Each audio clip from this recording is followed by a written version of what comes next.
islaamummaani fabaanaan nu agarsiis nasridiini. Yaa haadha ilmaan namaa taate islaamaaf miseensa, atis kanaadhaan ta'insichi ta'uu daateessa. Bakka guddoodha qabdi gumiin keetinii keessa, asitu ilmaan kee qarsee diinii keetii qopheessa. Khidmaa diini islaamaatiif kunni dubartiin qabdu, kan amri rabbii guutee bor milkaa'uu barbaaddu.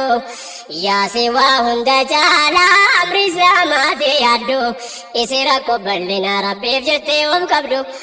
Waan rabbiin jecha guutee mindaasa biraan dhabdu, manaaf jiru ilmaanii keessatti bakki jabduun.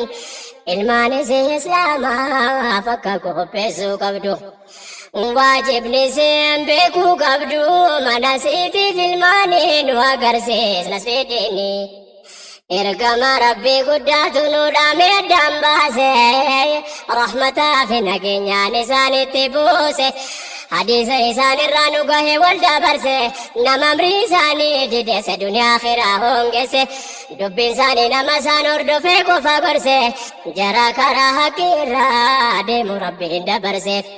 Jarri didee soof gowwomse, malee maan ta'uu diiniin nu agarsiis nasridiini.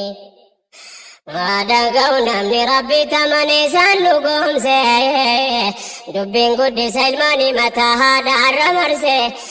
Madrasaan ilmoo haadha jechuudhaan nu bayaanse, ulamoota jajjaboo kan seenaan jara faarse. Jara kitaabaan kaa'ee dhalootaaf gad dabarse, irra caalaa haadhatu gadi dhaabee ol magarse.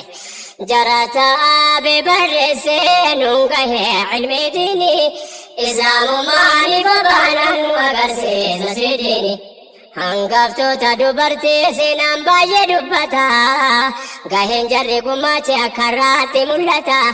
Yoo taabee jaraa laaltu nama miti faaseeta, yaa dubartii islaamaati eenyuuf eenyuun